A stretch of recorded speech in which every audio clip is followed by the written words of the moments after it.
जरा सोचिए, कभी ऐसा हुआ है कि किसी ने कुछ कहा या कुछ किया और बिना सोचे समझे एकदम से गुस्से में कोई जवाब दे दिया और फिर बाद में लगाओ कि अरे ये क्या कह दिया। हम सबके साथ होता है ना? पर अच्छी खबर ये है कि अपनी इन रिएक्शंस पर काबू पाना एक हुनर है, एक स्किल है जिसे सीखा जा सकता है।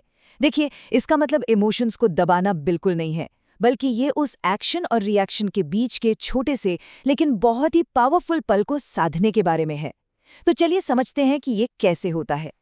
ये बात बहुत गहरी है। जरा सोचिए, हमारे इमोशंस जैसे गुस्सा, डर, ये असल में हमारे दोस्त नहीं हैं। ये तो बस बायोलॉजिकल रिएक्शंस हैं जो हजारों साल पुराने सर्वाइवल मैकेनिज्म का हिस्सा हैं। मतलब ये तब के लिए बने थे जब खतरा सामने खड़ा कोई जंगली जानवर होता था, ना कि बॉस का भेजा हुआ कोई सख्त ईमेल। और आज की इस मॉडर्न दुनिया में यही पुराने तुरंत वाले रिएक्शंस अक्सर हमारी ही तरक्की के रास्ते का रोड़ा बन जाते हैं। तो इस विश्लेषण में हमारा मकसद बिल्कुल साफ है। पहले तो ये समझना कि आखिर हमारा दिमाग इस तरह से काम करता ही क्यों है कि हम अपना कंट्रोल खो बैठते हैं, और फिर वो प्रैक्टिकल, आसान तरीके सीखना जिनसे हम अपने इमोशनल कंट्रोल को वापस पा सकें। अच्छा, अब समाधान की बात करने से पहले ये समझना बहुत ज़रूरी है कि इस प्रॉब्लम की, इस आदत की असली कीमत क्या है।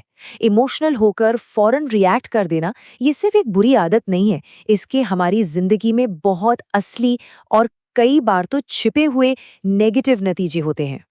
तो होता क्या है, हर बार जब हम इमोशनल होकर रिएक्ट करते हैं ना, तो हम असल में अपने दिमाग को कमज़ोर होने की ट्रेनिंग दे रहे होते हैं।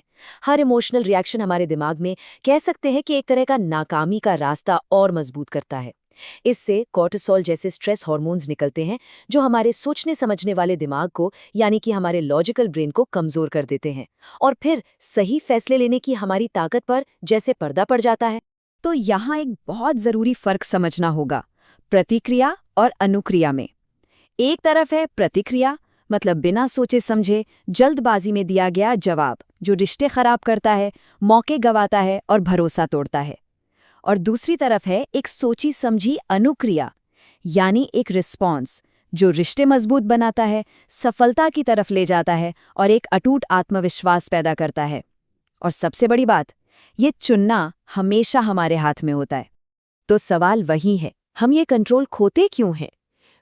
इसका जवाब हमारे दिमाग की बनावट में ही छिपा है। चलिए जरा इसके पीछे की साइंस को समझते हैं। इसे कहते हैं एमिगडाला हाईजैक। ये वो सिचुएशन है जब हमारे दिमाग का इमोशनल सेंटर, जिसे एमिगडाला कहते हैं, हमारे लॉजिकल दिमाग को, मतलब प्रीफ्रंटल कॉर्टेक्स को ओवरटेक कर लेता है। प्रॉब्लम ये है कि इस एमिगडाला के लिए एक असली खतरे और किसी की आलोचना या एक सख्त ईमेल में कोई फर्क नहीं है। इसके लिए दोनों ही एक इमरजेंसी हैं और ये फौरन अलार्म बजा देता है।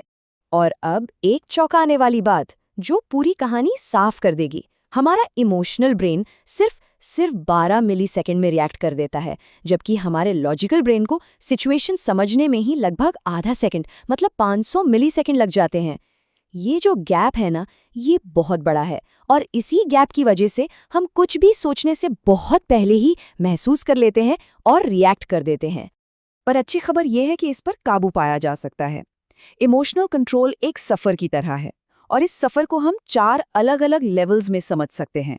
ये लेवल्स दिखाते हैं कि कैसे कोई इमोशंस के हाथों मजबूर होने से लेकर उन्हें सही दिशा देने तक पहुंच सकता है। देखिए, ज्यादातर लोग ना लेवल 1 या 2 पर ही रहते हैं। मतलब या तो अनजाने में रिएक्ट करते हैं, या फिर उन्हें पता होता है कि वो रिएक्ट कर रहे हैं पर खुद को रोक नहीं पाते। असली बदलाव, असली गेम चेंजर है लेवल 3, जहां हम होश में रहकर, सचेत होकर अपना रिस्पॉन्स चुनते हैं। और लेवल 4, जिसे इमोशनल कीमिया कहा गया है, वो तो सच में कमाल है। ये वो स्टेज है जहां गुस्से या निराशा जैसी नेगेटिव एनर्जी को भी क्रिएटिविटी या मोटिवेशन जैसी पॉजिटिव ताकत में बदला जा सकता है। तो सवाल ये है कि लेवल 3 और 4 तक पहुंचा कैसे जाए? इसके लिए एक बहुत ही प्रैक्टिकल और पावरफुल टूल है। एक ऐसा तरीका जो अमिगडाला हाईजैक को उसी लम्हे में, उसी पल में रोकने में मदद करता है।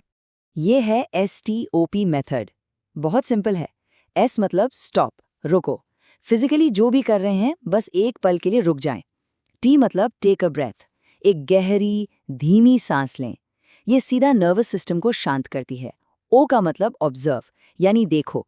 अपने इमोशंस को, अपने ख्यालों को, और जो सच में हुआ है उसे बिना जज किए बस देखो। और P मतलब प्रोसीड, आगे बढ़ो, लेकिन इस बार एक सोचे समझे सचेत रिस्पॉन्स के साथ।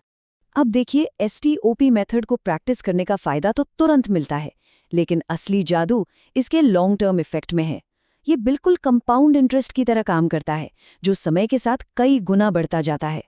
सोच समझकर रिस्पॉन्ड करने के ये छोटे छोटे रोजमर्रा के फैसले वक्त के साथ बहुत बड़े फायदों में बदल जाते हैं।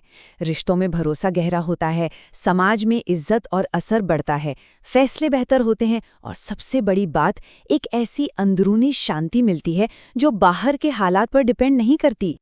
और आखिर में इस पूरे विश्लेषण का सार बस इसी एक ख्याल में छिपा है।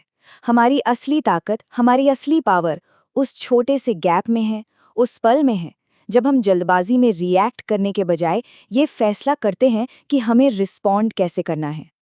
तो आखिरी सवाल बस यही है, उत्तेजना और प्रतिक्रिया के बीच का वो गैप, वो पल जहां असल में भविष्य तय होता है। अगली बार जब कोई चुनौती सामने आए तो उस पावरफुल पल का इस्तेमाल कैसे किया जाएगा, क्योंकि उसी छोटे से गैप में ही अपना भविष्य बनाने की ताकत छिपी है।